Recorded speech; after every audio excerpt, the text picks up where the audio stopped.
Pessoal aí da comida aí, vamos chegando. Vocês sabem que se batistas não comem, eles não cultuam, né? Então tem que ter comida. Isso é um ditado da Convenção Batista do Sul dos Estados Unidos. Tem que ter comida, mas isso é bom. Uma marca da igreja é comunhão, né? Então, pode trazer o lanche para a mesa aí, gente, sem estresse. Olha só, deixa eu dar uma palavra rápida aqui que não tem a ver diretamente com o que a gente está considerando, mas eu julgo importante aqui. Não são teólogos específicos que determinam a tradição. Isto é, eu sou fã de Agostinho, Calvino, Jonathan Edwards, mais 2 ou 3 escritores. Só que, se vocês me pedirem, olha, o que é o coração da tradição reformada? Então tem que apontar para os documentos da tradição reformada, e não os teólogos. Tá? Não é o indivíduo, não sou eu que determino o que a tradição crê, mas é o consenso que resume a fé da tradição. Então, eu sou filhote de catecismo. Todo ano eu volto ao catecismo. E eu releio ele, medito, tento estudar. E aí me pediram para indicar catecismos. Por quê? Porque alguns irmãos e irmãs aqui querem algum texto que seja baseado na tradição da igreja, mas seja um texto sintético que vá direto ao ponto. 3 indicações. Primeiro, Breve Catecismo de Westminster, tá? É um documento fundamental para a fé cristã. É quase uma mini teologia sistemática no sentido de ser dividido segundo o padrão das doutrinas principais da fé cristã. Já a segunda pergunta do catecismo já trata de Bíblia. Então é Bíblia, Deus, Deus o Pai, Deus Filho, Deus Espírito, pecado, salvação, aliança, etc. e tal. Depois tem a exposição do Decálogo e a exposição do Pai Nosso, o Credo dos Apóstolos oferecido no final como apêndice. Um catecismo muito legal, um colega meu viu um metodista se converter no mestrado em teologia por conta dele, é o Catecismo Menor de Lutero. Ele escreveu esse catecismo por causa da negligência dos pastores nas regiões onde a reforma luterana estava chegando. Então ele, depois de uma série de visitações, ele viu o que ele chamou de o estado miserável das igrejas recém-reformadas, e ele escreve esse documento pequenininho, texto bem pequeno, para ajudar os pais a educar os filhos da fé. Então você tem ali uma exposição do Credo Apostólico, a exposição do Pai Nosso, a exposição dos 10 Mandamentos, e depois algumas orações modelo para os pais ajudarem os filhos na oração no começo do dia, por proteção, a oração de gratidão pelo alimento recebido e a oração pela proteção dada ao final do dia.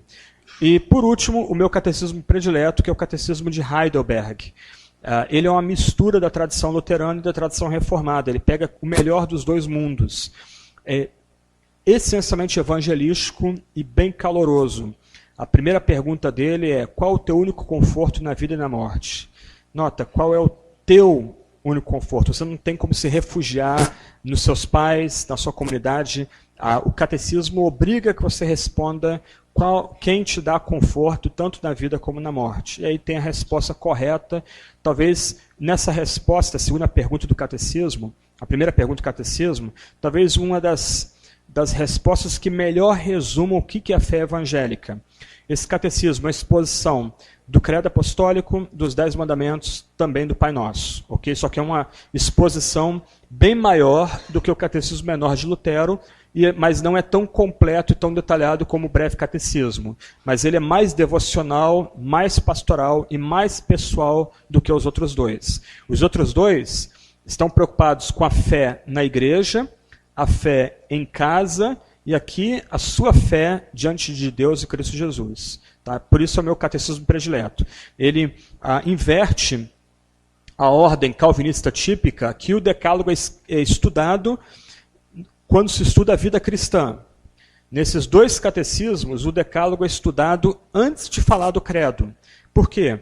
Porque em cima a lei é usada de forma didática. Aqui a lei, os 10 mandamentos, são usados de forma evangelística.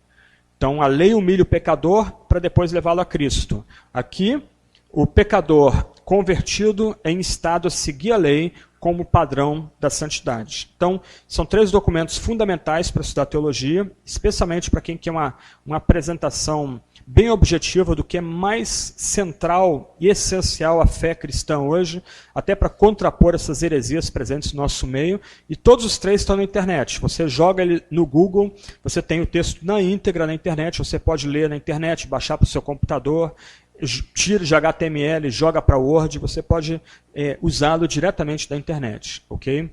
Quando eu fui pastor a tempo integral há muito tempo atrás, eu usei o catecismo de Heidelberg para catequizar 50 jovens e adolescentes da minha igreja. Então eu fiz uma tabela, eu visitava esses jovens todos uma vez por mês para estudar o catecismo. E naquele padrão que eu falei ontem.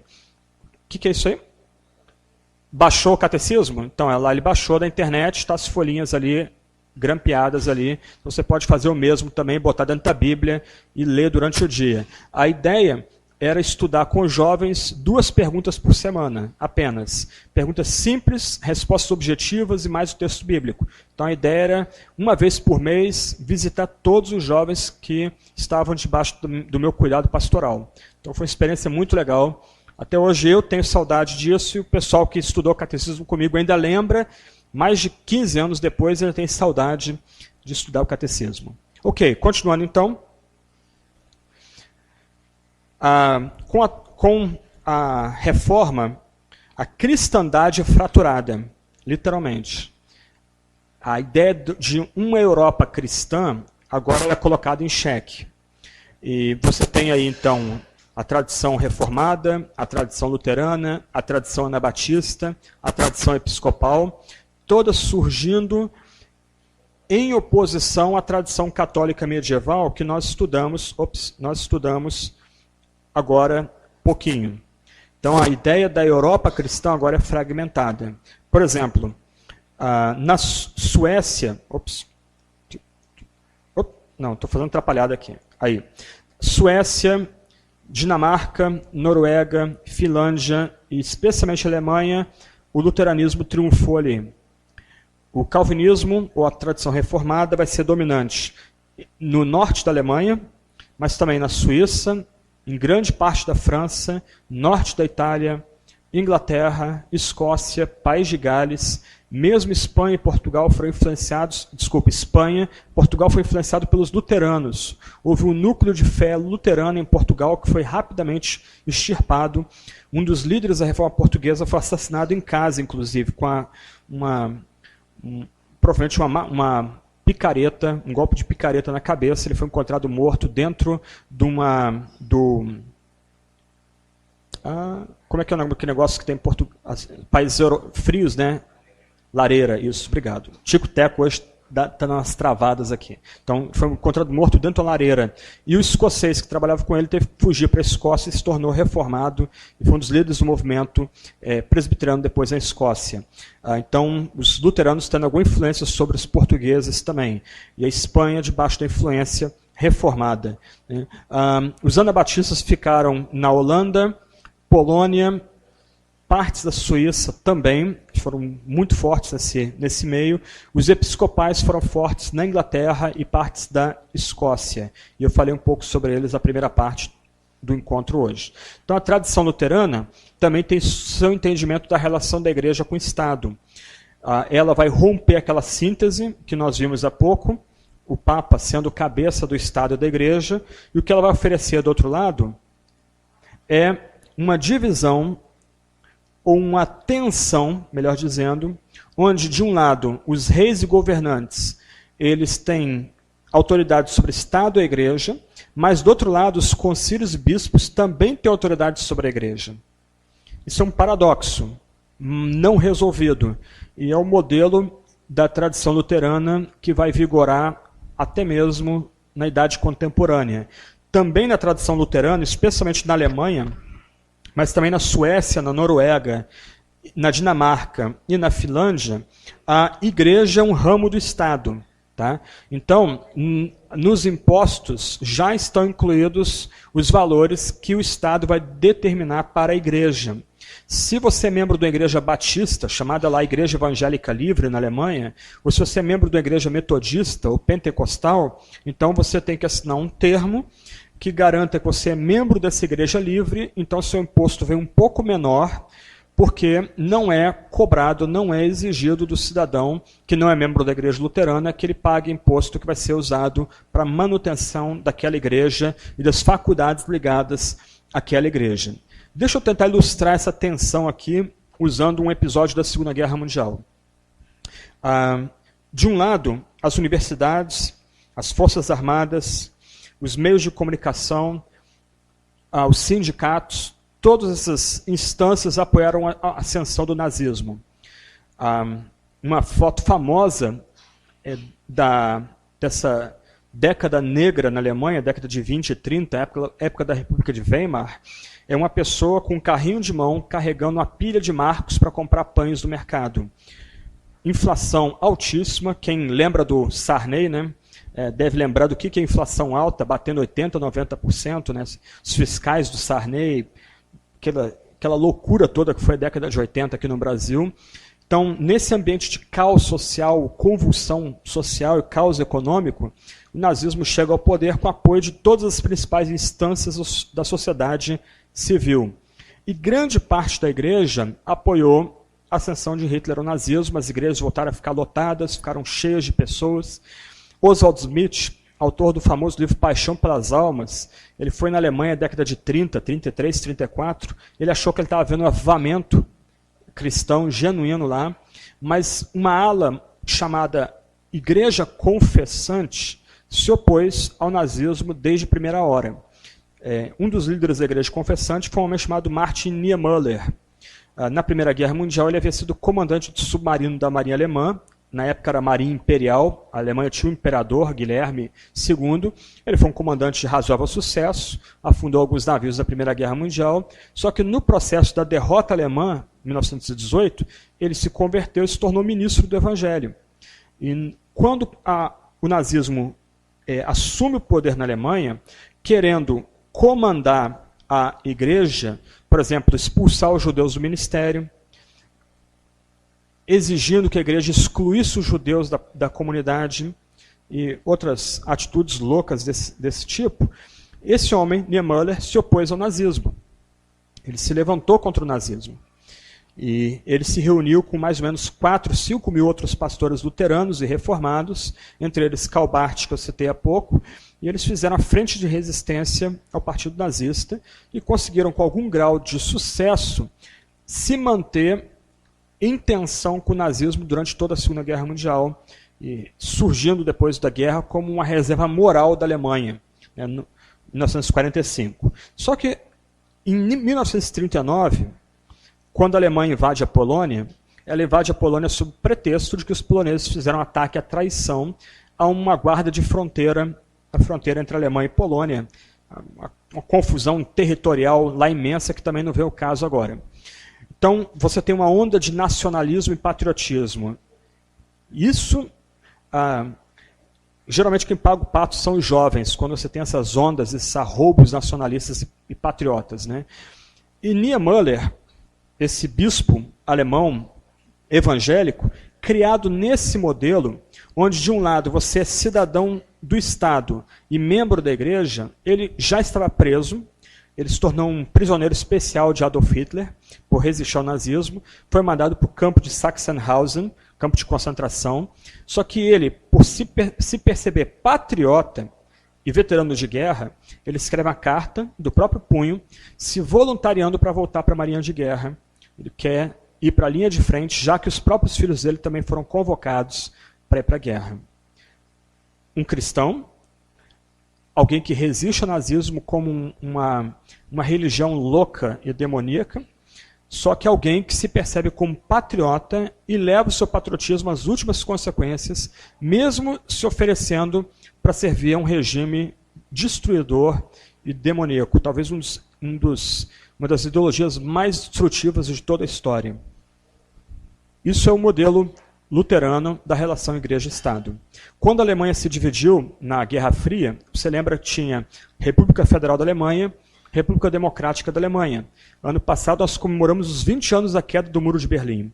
É interessante que a Igreja Luterana continuou provando as mesmas tensões também presentes na Segunda Guerra.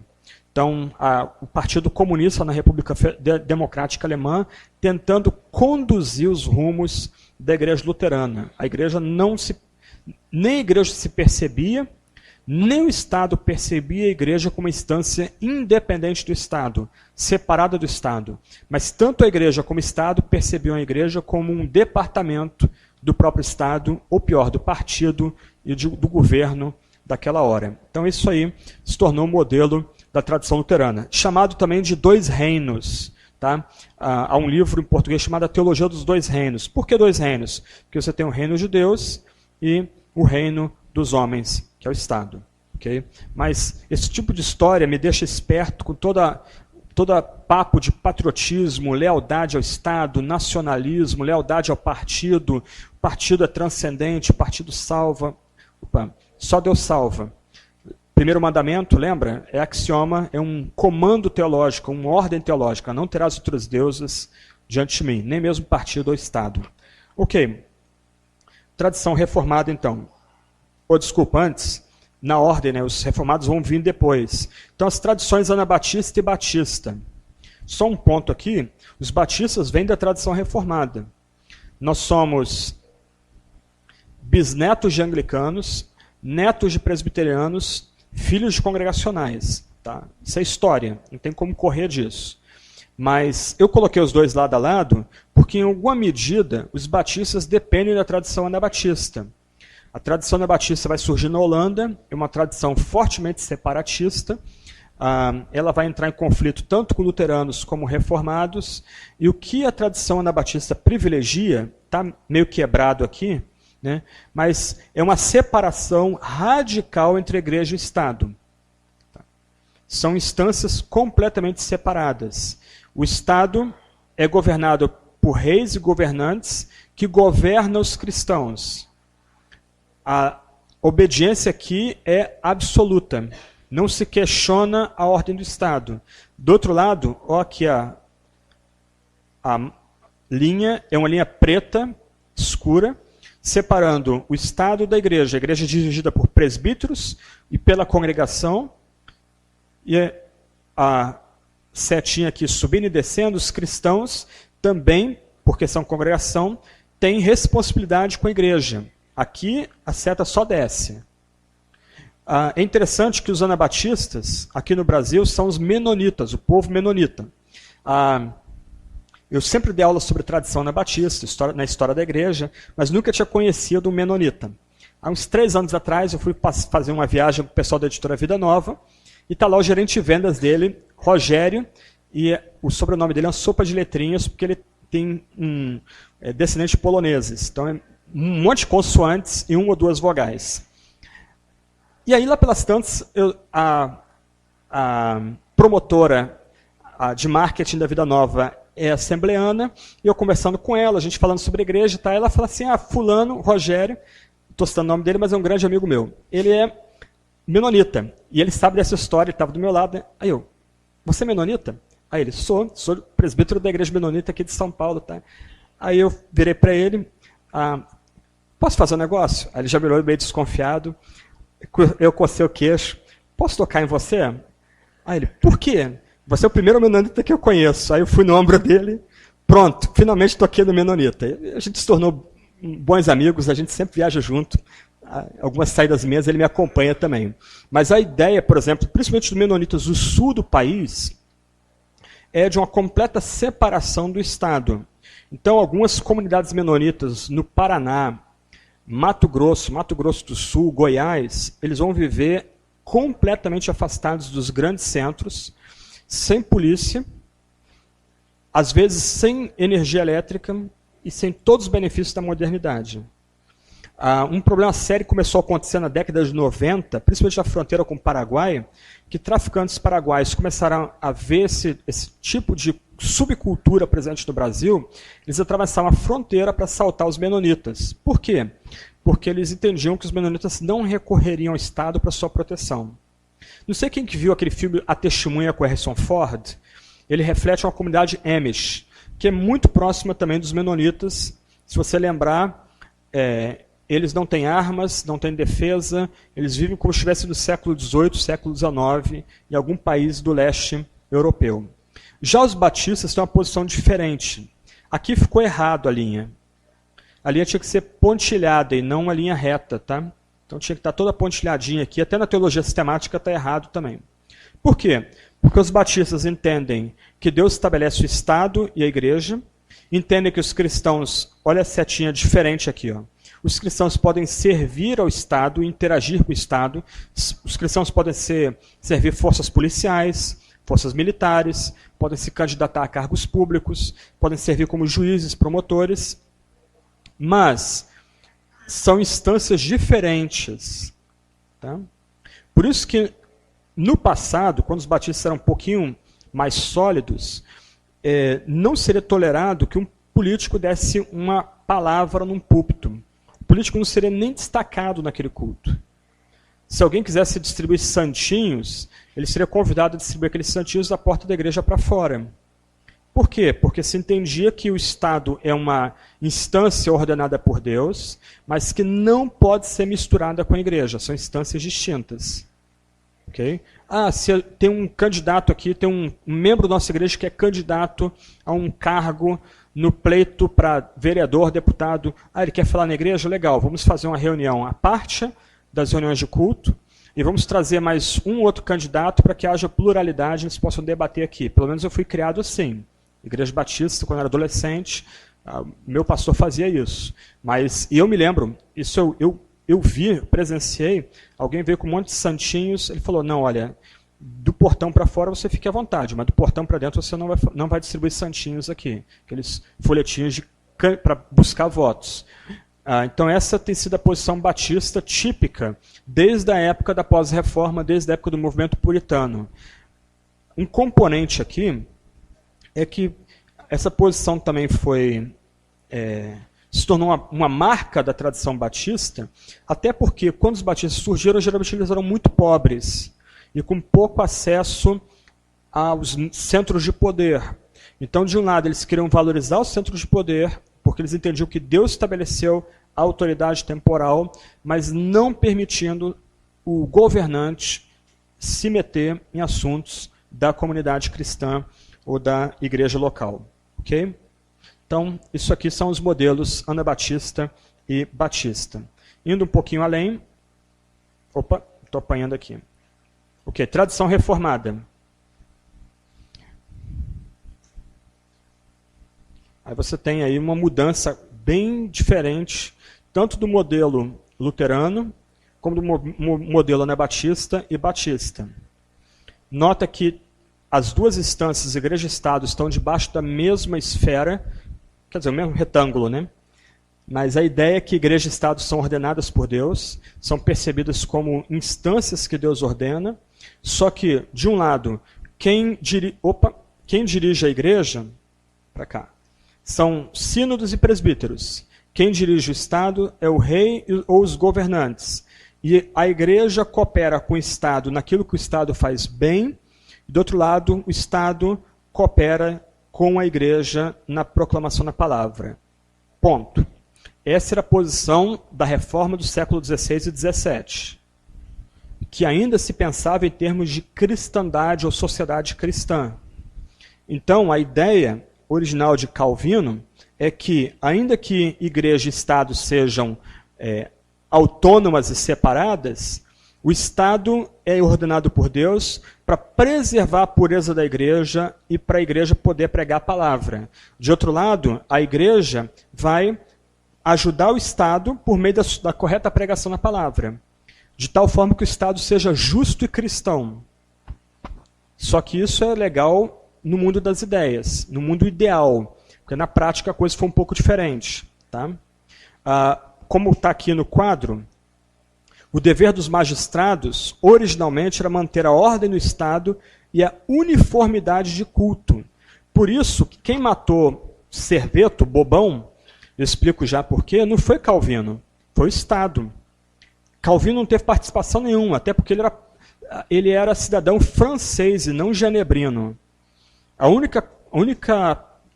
Os únicos papéis de Calvino foram como testemunha de acusação e depois como espécie de capelão, quando ele exortou Serveto a abandonar os seus pecados. Serveto negava a Trindade, negava as doutrinas da graça, rompeu com o cristianismo, já estava jurado de morte pelos católicos, provocando Calvino ao debate. Num belo dia ele aparece em Genebra, interrompe o culto, querendo fazer um debate com Calvino no meio do culto. Foi imediatamente preso e executado depois pelo governo da cidade, não por Calvino, porque se entendia que o papel do governo é zelar pela pureza da igreja.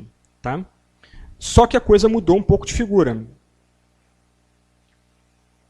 Posteriormente, antes, para Calvino, o crente deve obedecer os governantes, até mesmo aqueles que perseguem a igreja, orando por eles, porque foi assim que Deus instruiu na palavra.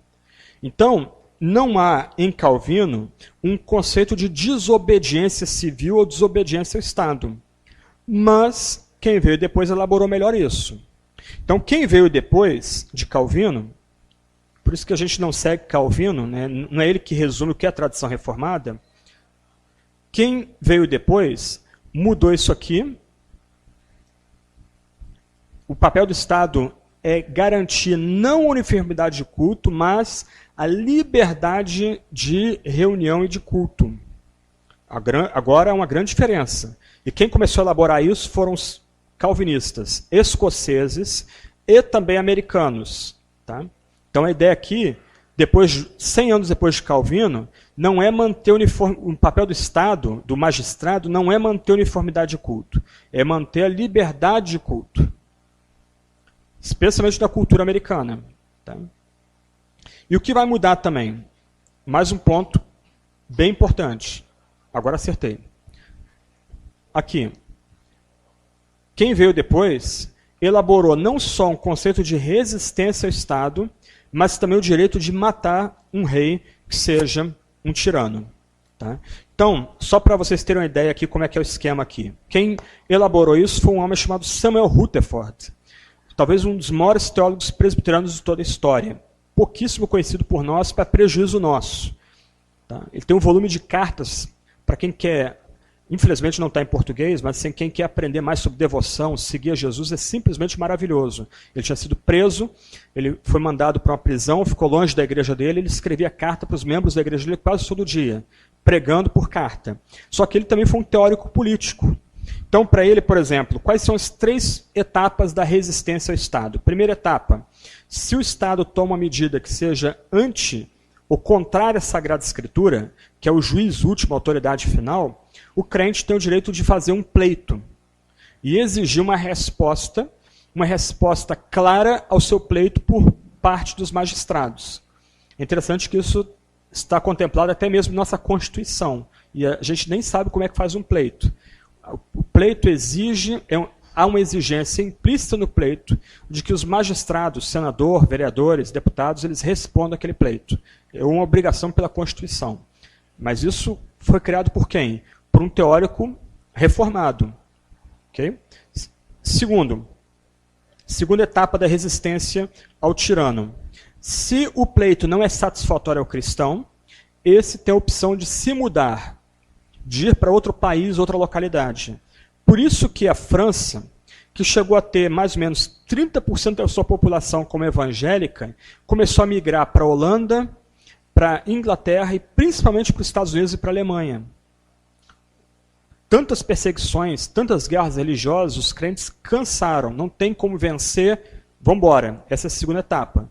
Então a segunda opção, ao resistir ao tirano, é mudar de localidade. Você não gosta do prefeito, não gosta do governador, tentou pelos meios legais mudar a posição dele, não conseguiu, beleza, você tem a opção ainda de mudar, liberdade de sair da sua localidade e começar a sua vida em outro canto. Foi o que os puritanos fizeram quando começaram a migrar para a América também, fugindo da perseguição religiosa no século XVII na Inglaterra. Terceiro nível da resistência ao Estado. Recorrendo aos chamados magistrados inferiores, vamos ilustrar aqui, a vereadores evangélicos deputados evangélicos, senadores evangélicos, que entendem o risco da hora, o cristão pode se reunir como milícia, constituir uma força armada e se rebelar contra o Estado. E foi isso que aconteceu na Inglaterra no século XVII. Um homem chamado Oliver Cromwell, um leigo da igreja congregacional, ele não era formado em teologia, ele primeiro montou o primeiro exército voluntário de toda a história, que era literalmente uma tropa de elite, era o BOP da Inglaterra, e aquele exército voluntário surrou várias vezes do campo de batalha o exército da realeza, que era composto pelos nobres. E com isso, Carlos I foi deposto e começa o período da República Inglesa, dirigida por esse cristão chamado Oliver Cromwell. Você tem duas biografias muito boas dele em português, uma publicada pela Record, outra pela Companhia das Letras. Só que tem mais um ponto aqui. Direito ao tiranicídio, de você matar um ditador ou um rei que se torna um déspota. E foi isso que os puritanos fizeram para horror de toda a Europa. A ideia que se tinha é que o rei ele é o especial filho de Deus, e Carlos I havia sido deposto no meio da Guerra Civil, mas a ideia era fazer uma limpeza nas instâncias inferiores do parlamento inglês e restaurar Carlos I ao reinado dele. E Cromwell voltaria para sua fazendinha. Ok, qual a surpresa quando um grupo de soldados puritanos descobre numa casa na Inglaterra uma série de cartas em que o rei da Inglaterra está pedindo para que um parente seu da Casa Real da França, católica, invada a Inglaterra para instaurar a monarquia e o catolicismo. Está ali a correspondência. Foi provado que aquela correspondência era do rei, Carlos I. Aquela correspondência estava sendo trocada com a rainha da França, que era, se não me falha a memória, prima ou irmã da esposa do rei da Inglaterra. E os puritanos julgaram aquele rei, e ele foi decapitado por conta do crime de lesa pátria. Primeira vez na Europa, um rei é executado. Houve ampla defesa, houve um julgamento, o tribunal decidiu que aquele homem, ao convocar exércitos invasores para tomar a Inglaterra e impor o catolicismo, ele estava traindo a nação, e ele foi decapitado em praça pública. Horror geral na Inglaterra. Primeira vez na história que um rei é decapitado após um julgamento e ampla defesa. De onde vem isso? Também da tradição reformada. Voltando ao exemplo dos luteranos, um teólogo luterano muito importante do século XX é um homem chamado Dietrich Bonhoeffer. E algumas pessoas têm algum problema com ele por conta da dependência dele a Karl Barth. A teologia dele não é 100% ortodoxa, por assim dizer, mas também porque ele se envolveu na conspiração para assassinar Adolf Hitler. E isso é um negócio muito complicado para algumas pessoas. Um teólogo cristão, um ministro cristão, se ajuntando com militares do exército alemão para tentar matar Hitler, e ele acabou sendo executado porque foi descoberto que ele estava implicado no atentado de 20 de julho de 44, retratado no filme Operação Valkyria, com Tom Cruise, um ótimo filme, bom entretenimento e uma boa aula daquele contexto ali. O argumento dele era essencialmente o mesmo de Samuel Rutherford. Matar um para salvar milhares é uma ação justificada. E ele estava pronto a conviver com essa escolha moral que ele fez. Puxa, um cristão matar outro? Caramba, se eu pelo menos conspirar para matar, a bomba explodiu, morreram 3 pessoas na sala, mas Hitler ficou vivo. Antes de a gente fazer algum julgamento ético muito apressado ao que Bonhoeffer fez, e outros cristãos estavam envolvidos na conspiração, aliás, de forma geral, todos os líderes da conspiração eram ou católicos ou protestantes. Tá? Colocar mais uma cara a minhola aqui, que aí o professor de ética resolve isso depois. Quem viu o filme vai ver uma pessoa se suicidando no final do filme. O general Henning von Treshkov. Ele se mata ao final do filme. Na verdade, isso é história. Então, foi mal se eu estraguei o filme, spoiler, mas é o que aconteceu na história. Esse homem era um crente luterano, muito piedoso. E ele se mata porque ele sabia que a vingança do partido seria terrível. e ele tinha medo de, sob tortura, confessar nomes de pessoas importantes do regime. Então ele preferiu dar a sua vida em vez de entregar seus adversários. Para quem está ficando meio embananado com isso, lembra o que Sansão fez. E lembra que Sansão é contado como um herói da fé.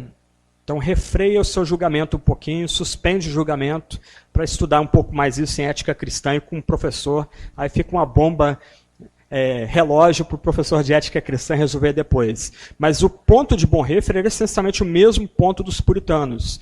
E um detalhe aqui, antes da gente continuar mais um pouquinho. É justamente no período que vai de 20 de julho de 44, quando o atentado à bomba falha, e 8 de maio de 45, quando a guerra na Europa termina, é que mais pessoas morreram na Segunda Guerra Mundial. Aí a pergunta que fica é, o que teria acontecido se Hitler tivesse sido morto em 20 de julho? Quantos não teriam sido poupados? Quanta miséria não teria sido evitada nesses meses finais da Segunda Guerra Mundial? Tá?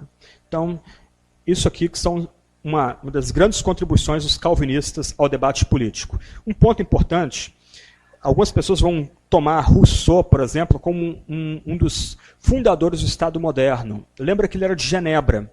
Tá? Só que, gente, um ponto importante aqui, que cronologicamente, todos os grandes teóricos do Estado moderno eram reformados. Tá? Constitucionalismo, federalismo, expressão em português checks and balances, como é que seria traduzido isso aí? Os pesos e contrapesos de uma república, liberdade de expressão para o trabalho jornalístico, tudo isso é invenção protestante. Tá?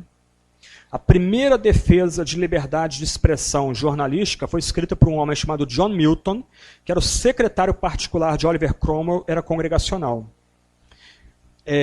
São depois os teóricos franceses, secularizados, muitos deles odiando o cristianismo, que vão se apropriar desses conceitos e vão levá-los para a América.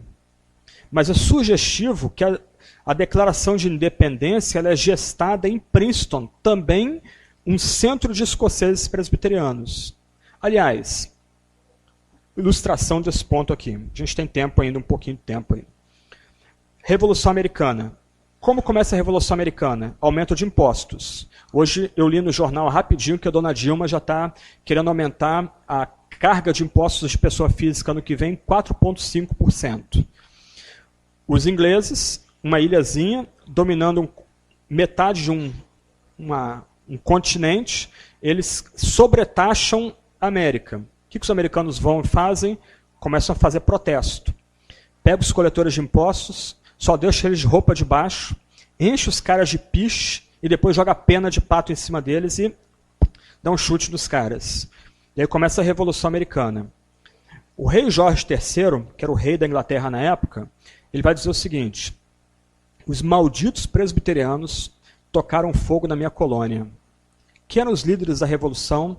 Os pastores presbiterianos congregacionais. Por causa da pregação deles. Dos 10 regimentos do exército de George Washington, só um coronel não era evangélico. Havia um único regimento, chamado Regimento Negro. Por quê? Porque todo o regimento era composto de presbiterianos. E era chamado de Regimento Negro porque os pastores iam para o campo de batalha com a sua toga genebrina preta, aquele babadorzinho branco. Mas por que a Revolução Americana começa? Porque, de um lado, não é natural uma ilha dominar metade de um continente. Por outro lado, há um limite para a carga tributária. Já que o modelo de carga tributária para os revolucionários era... Aliás, o livro-texto, melhor dizendo, da relação da Igreja e Estado para os revolucionários era a Bíblia, e o tributo mais próximo de imposto era o dízimo, eles entendiam que era imoral, ilegal, e contra a vontade de Deus, um governo exigir mais do que 10% da sua população. E a carga tributária no nosso país chega a quase 40%. Né? O Paulo Francis, um dos grandes jornalistas que o Brasil já teve, ele dizia que a gente não tem imposto, a gente tem doação. Porque nós pagamos 40% e não recebemos nada em troca, né? Entra no SUS aí, uma delegacia da Polícia Civil, uma fila do INSS, você vai ver o que o Estado te devolve dos impostos que a gente paga. Estou sendo bem calvinista agora aqui, né? Então, é a tradição. Só Deus é rei. Esse é o ponto. Só Deus é rei, não há outro rei debaixo de Deus. Nenhum governante tem o dever ou tem o direito de se interpor entre Deus e a população. A ideia de, por exemplo, casas constituintes, Senado, senadores, deputados, presidente da República, juízes, promotores, essa ideia de dividir o poder, ela é toda reformada. Baseada em Isaías. Deixa eu ver o texto aqui. Isaías 33, 22. Porque o Senhor é nosso juiz, o Senhor é nosso legislador, o Senhor é nosso rei, Ele nos salvará.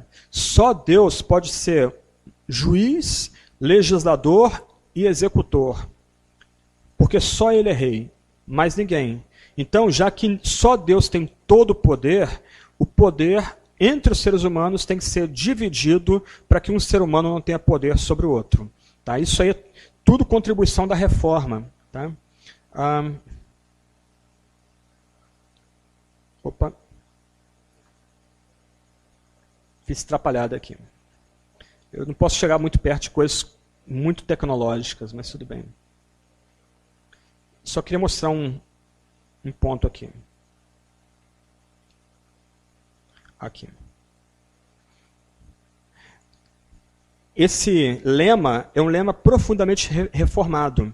A rebelião contra os tiranos é a obediência a Deus. E Thomas Jefferson, um dos fundadores da nação americana, ele detestava o protestantismo, tinha alergia a João Calvino, mas ele pegou essa frase, que é uma frase reformada, proferida por um juiz inglês que também era reformado, ele pegou essa frase como lema dele.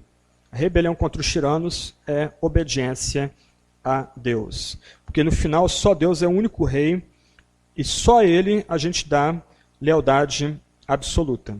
Tá? Então esses são aí os principais modelos de relação igreja-estado. O modelo de Constantino, no final da igreja primitiva, o modelo medieval, o modelo luterano, o modelo anabatista, o modelo batista, o modelo reformado. O que vigorou, especialmente no Ocidente, é o modelo batista, que tem ideais nobres, mas no final não protegeu a igreja de ser tutelada pelo Estado e mais, de dever favores para o Estado. E aí a gente vê a relação promíscua hoje entre a classe política e muito da igreja evangélica brasileira. O interesse, via de regra, de muitos políticos evangélicos é simplesmente conseguir tijolo para a igreja, isenção de algum tipo de taxa, rádio, televisão e mais nada. Se ganhou voto, ele se vê na liberdade de fazer o que quiser nos centros de poderes de decisão, inclusive tomando decisões muitas vezes contrárias à fé cristã. Não vou cansar vocês com isso aí, só queria avançar mais um pouquinho e tratar do que a gente chama de espectro político. Nós vivemos, mesmo após a queda do muro, numa época ideologizada. Então se fala muito de esquerda, direita, centro. O que vem a ser isso? E eu quero terminar o nosso encontro dessa semana só dando algumas pistas para vocês. Vamos começar falando da esquerda. O que vem a ser esquerda? Se fala tanto de esquerda, partidos de esquerda, socialismo.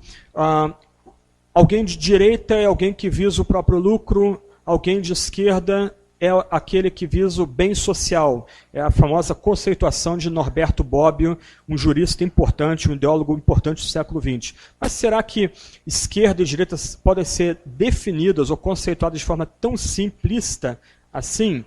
Não. Espectro político é uma forma de tentar conceituar o que vem a ser esquerda e direita e pensar nas variações que estão presentes dentro desse espectro, centro, direita, esquerda, regimes ditatoriais, e etc. e tal. Então, eu vou me concentrar só na esquerda e na direita das graduações, a ditadura fica para outra vez.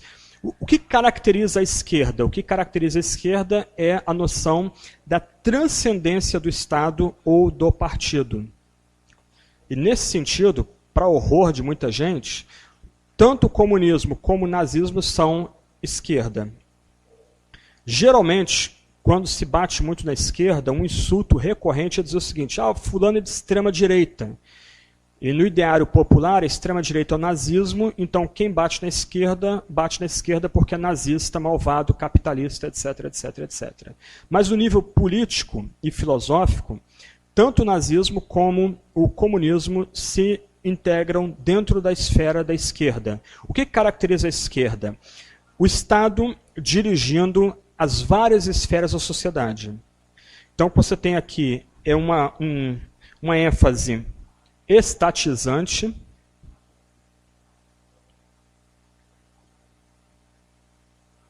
na medida que o Estado se arroga transcendência, quer dizer, o Estado é maior do que as pessoas, o partido é maior do que o coletivo, maior do que os indivíduos, o Estado é um guarda-chuva acima de tudo e todos, e esse Estado se entende no direito de regrar cada esfera da sociedade.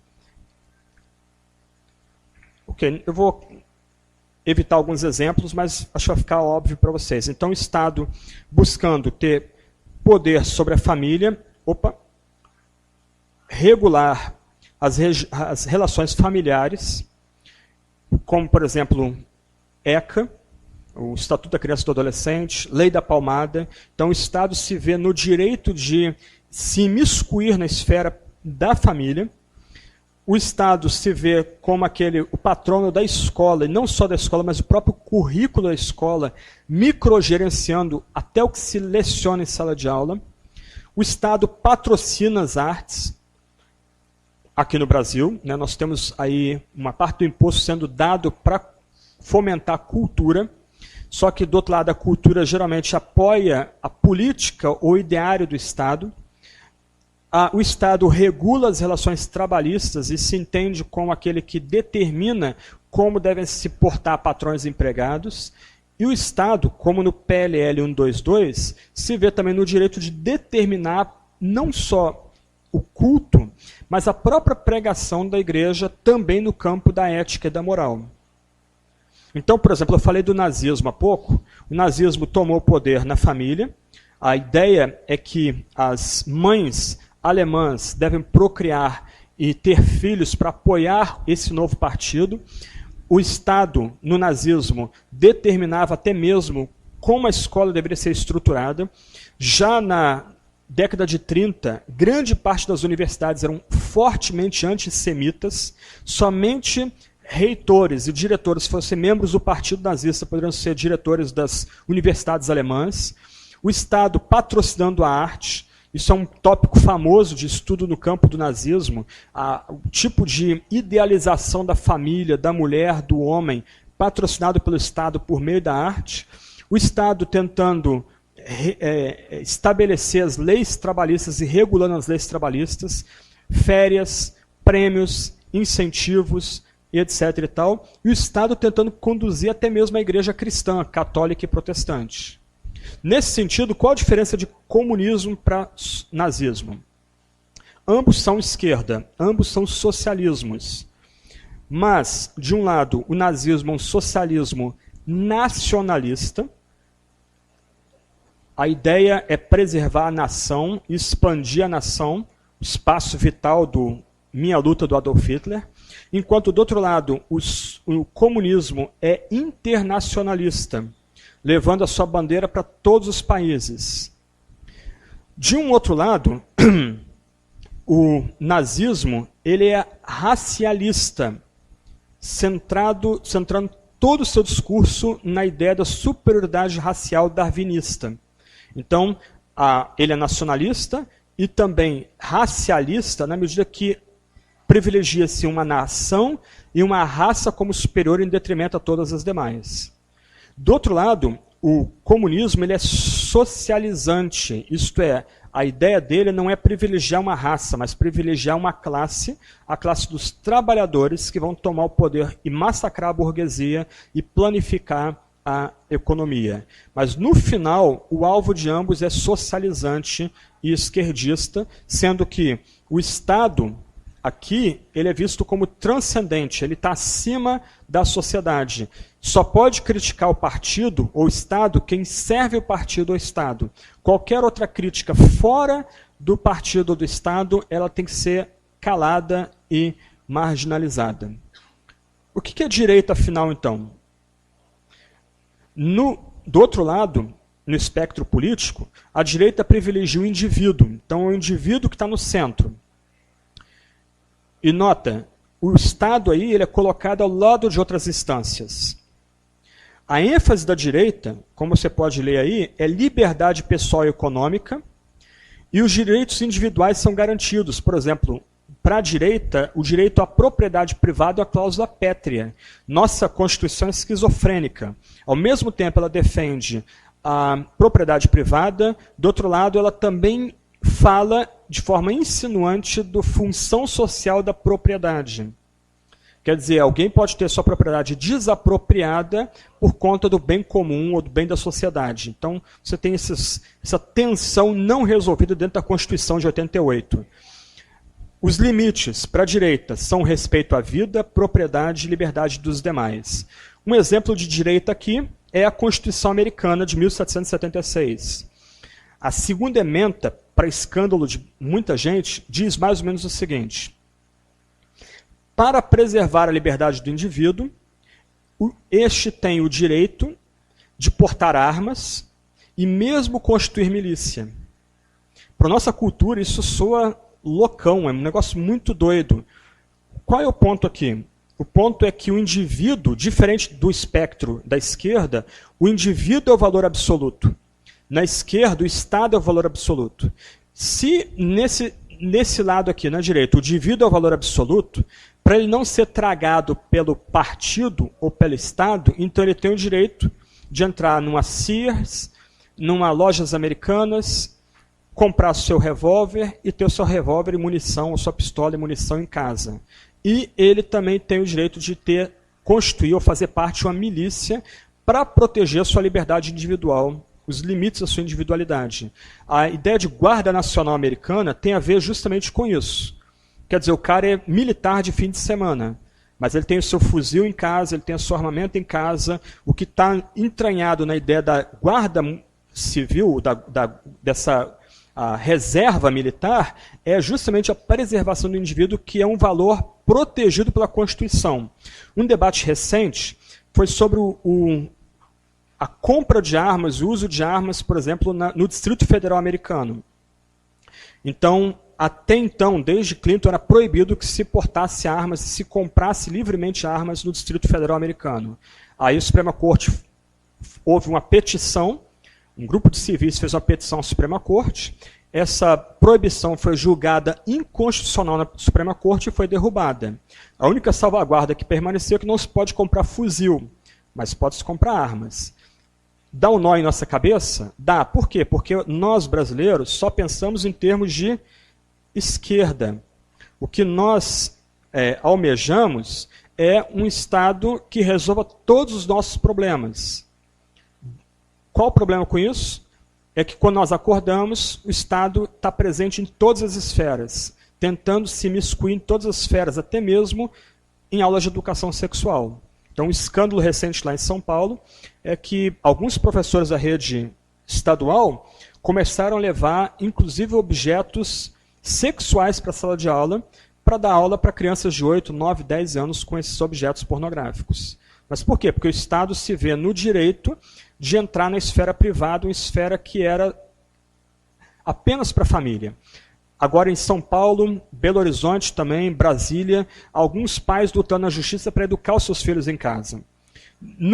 Na direita, entende-se que a educação é um dever da própria família. A educação é algo que deve começar em casa. Para a esquerda, o Estado é que tem o dever de tutelar até a educação. para encerrar esse ponto aqui,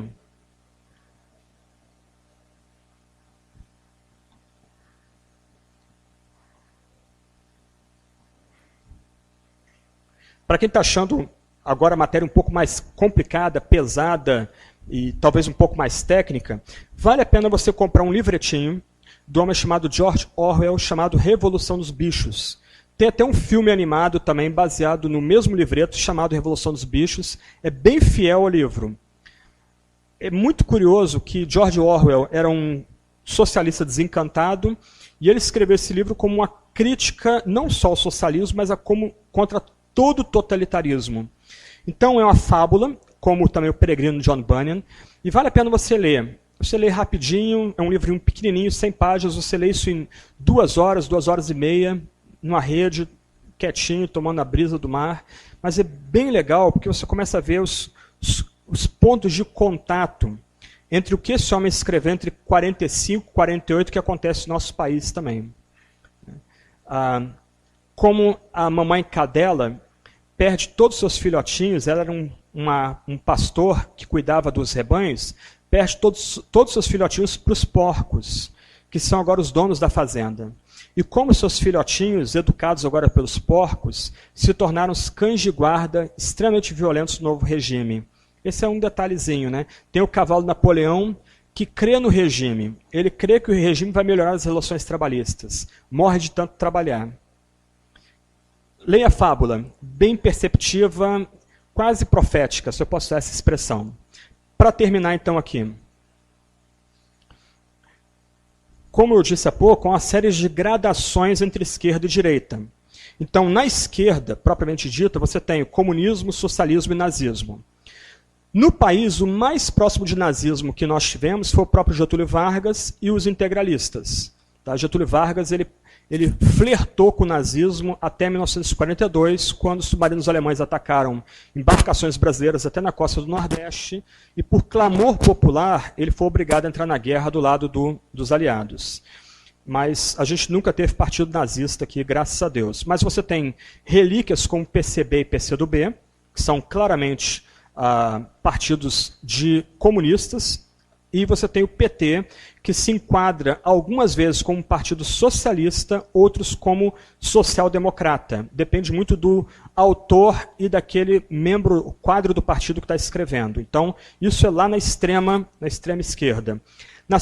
No centro, você tem a centro-esquerda, e aí você tem o próprio PSB aqui no Nordeste, talvez o maior partido hoje no Nordeste, se tornando aí, caminhando para ser o maior partido do Brasil muito em breve. Você tem PDT, talvez sejam os dois partidos mais identificados com centro-esquerda. A social-democracia, que depende aí do social-democracia europeia, italiana e francesa, é o PSDB. Fernando Henrique Cardoso, sociólogo, talvez seja o melhor exemplo dessa dependência europeia da chamada terceira via ou social-democracia. Centro-direita, você tem o DEM-PFL. Só que você, aqui no Brasil, não tem nenhum partido identificado com a direita ou com o conservadorismo europeu-americano. Você tem aí a liberalismo econômico, que defende a liberdade de mercado e a restrição à intervenção estatal sobre a economia, o libertarianismo, o conservadorismo, que são aspectos da direita. Você não tem nenhum partido no Brasil que represente esses aspectos aí. Tá? O ideário brasileiro é estatista. Toda a nossa mentalidade é estatista. Nós supomos, mesmo cristãos, que quanto maior o Estado, melhor oferta ele pode ofertar ou oferecer para a população. Ledo engano. Ledo engano. Eu moro em São Paulo hoje. É a maior contingente da Polícia Militar em todo o país. Moro num bairro de classe média baixa. Meu bairro simplesmente sofreu um furto, uma onda de assaltos. Minha mãe foi assaltada 4 vezes, uma anciã, mesmo bairro em 2 anos. Experimente na delegacia de polícia para você ser atendido pelo escrivão. A condescendência dele em tratar uma anciã. Insultoso. Experimenta entrar numa fila do INSS. Experimenta entrar na fila do SUS para uma operação de emergência. Experimenta ter que depender de algo que o governo ofereça. Correios era um orgulho da nação. Olha como o Correio está hoje. Eu dependo de correspondência. Na minha região, os Correios ajuntam a minha correspondência para entregar uma única vez, porque não tem contingente.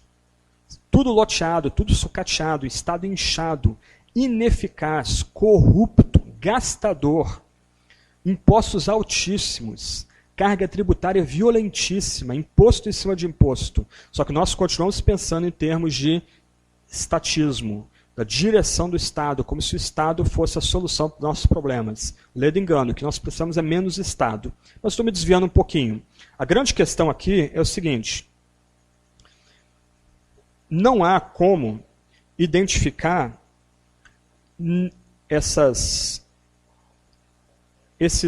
Opa, estou avançando demais aqui. Não há como identificar nenhum desses dois espectros com a posição cristã. Algo muito comum em nosso país, principalmente pessoas ligadas à esquerda, até pregadores famosos da nossa nação que servem ao governo, é identificar a agenda da esquerda com a agenda do evangelho. Então eles compram todo o pacote e muitas vezes levando isso para o púlpito. E as pessoas, porque hoje não conhecem mais Bíblia, têm pouco discernimento bíblico, recebendo aquilo como se aquilo fosse parte da mensagem do evangelho. O que as pessoas estão fazendo, na verdade, é trocando o evangelho por uma outra mensagem. Nós não podemos confundir a instância da igreja e a instância do Estado. A pessoa quer fazer política, quer ser da esquerda, tem toda a liberdade. Pelo menos eu entendo que eu não devo conduzir as opções políticas das pessoas, mas ela não tem o direito de misturar ideologia com a mensagem do cristianismo. Ela não tem o direito de querer usar a igreja como massa de manobra para a causa política. Pessoas aqui querem ajudar os excluídos sociais? Ok, legal. Ajuntem-se entre vocês, médicos, profissionais liberais, criem uma ONG. Mas a mensagem do evangelho tem que ser preservada pura. Ela não pode ser modificada, ela não pode ser misturada com ideologia. Sempre que a mensagem do evangelho é misturada com ideologia, a igreja deixa de ser igreja. Ela passa a ser o lacaio do Estado, o servo do Estado, não mais a agência do reino para levar homens e mulheres à salvação e alimentar homens e mulheres com a palavra, com a ceia e com o batismo. Só ler um trecho, um documento escrito nos choques com o nazismo, que eu acho bem interessante para ilustrar esse ponto aqui. Aqui, esse primeiro parágrafo aqui. Rejeitamos a falsa doutrina de que à igreja seria permitido substituir a forma de sua mensagem à organização, a seu bel prazer, ou de acordo com as respectivas convicções ideológicas e políticas reinantes. De um lado, aqui, acaba com toda a ideia de igreja emergente. Não precisa mais igreja, não precisa mais pastor, não precisa mais ter ministério pago, não precisa mais mandar gente para o seminário. Olha, uma reunião na cafeteria, Starbucks, né? Tem que ser chique o negócio. Tomando cafezinho, comendo um waffle e falando de um filme, tendo um papo espiritual sobre um filme, livro de Eli, ok, aquilo ali já é igreja. O movimento dos desigrejados está aumentando hoje, principalmente nas classes sociais mais elevadas. Então, aqui é excluído tudo isso aí. Ninguém tem o direito de modificar a mensagem e a organização da igreja ao seu bel prazer. Do outro lado, o Estado não tem o direito de modificar a mensagem e a organização por conta de ideologia e política. A igreja é livre. Só Deus é rei sobre o Estado e sobre a igreja. Ok? Para terminar, eu prometi terminar lendo Bíblia. Então a gente termina lendo Romanos 13.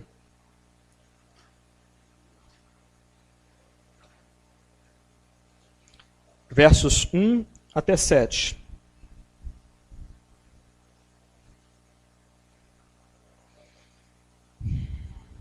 Eu não tem nem como expor o texto, mas eu quero só mostrar uma chavezinha. Esse texto é tão mal empregado, muitas vezes usado até mesmo para justificar a obediência a tirano, a ditador.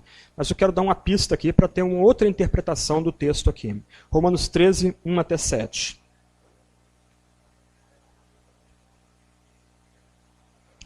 todo homem esteja sujeito às autoridades superiores, porque não há autoridade que não proceda de Deus, e as autoridades que existem foram por ele instituídas.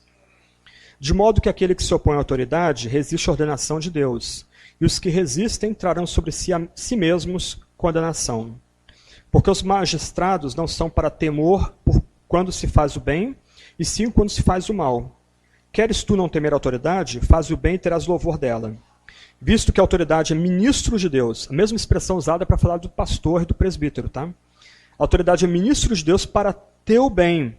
Entretanto, se fizeres o mal, teme, porque não é sem motivo que ela traz a espada, pois é ministro de Deus, vingador, para castigar o que pratica o mal.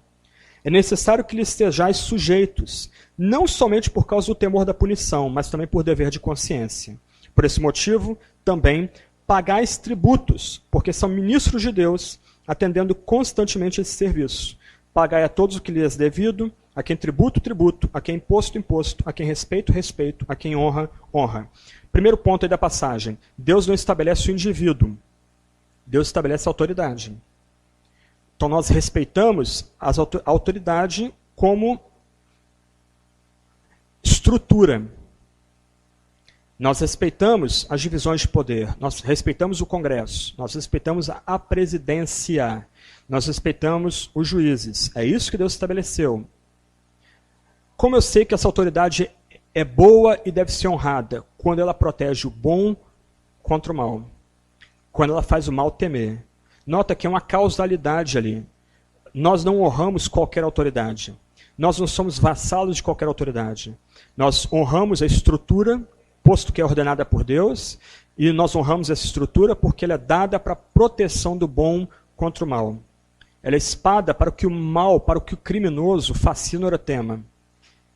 Quando essa autoridade deixa de ser esse estado protetor e vingador, ele já deixou de ser autoridade dada por Deus, a gente pode se insurgir contra ele. Importa antes obedecer a Deus e não os homens. E quando a gente paga imposto? Quando esse estado protege o bom contra o mal. A ordem para pagar imposto não é ordem absoluta. Nós ofertamos nossos impostos, nós damos nossos impostos quando essa autoridade cumpre aquilo que lhe é determinada. Proteger os bons cidadãos, proteger os inocentes, proteger o órfão e a viúva, proteger o fraco contra o malvado, contra o criminoso. E o Estado sendo, então, o vingador daqueles que caem nas mãos dos criminosos. É por isso que a gente paga imposto. É isso que o texto está dizendo. Então, o texto de Paulo não é dado para nós honrarmos facínoras, ditadores, gente sórdida que quer simplesmente sugar o melhor da nação. O texto é dado para nós honrarmos a estrutura, que é ordenada por Deus. E honramos essa estrutura quando ela cumpre aquilo que Deus estabelece, que é a proteção dos bons cidadãos contra os malvados. Daí a gente paga imposto. Vamos orar, e aí o pastor Cleiton está com a palavra.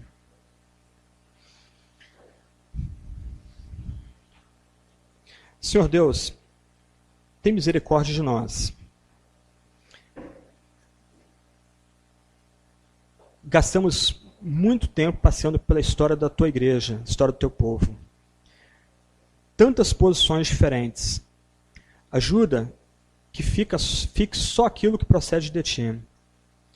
E mais do que isso, desperta-nos a voltar à tua palavra, tua santa palavra, para buscar direção nesses tantos temas e tópicos que ouvimos aqui. Ó Deus, que a gente fique firme em tua palavra inspirada, a palavra sem erro, a palavra dada por ti mesmo. Que a nossa mente seja expandida para termos uma visão da tua glória, para contemplarmos a beleza que tu tens em ti mesmo, ó Deus, Pai, Filho e Espírito Santo. Ajuda-nos a apreciar a tua santa graça, ao mesmo tempo que reconhecemos nossa pecaminosidade e miséria. Ó Deus, ajuda-nos a ser igreja de verdade, nesse país, nesse tempo.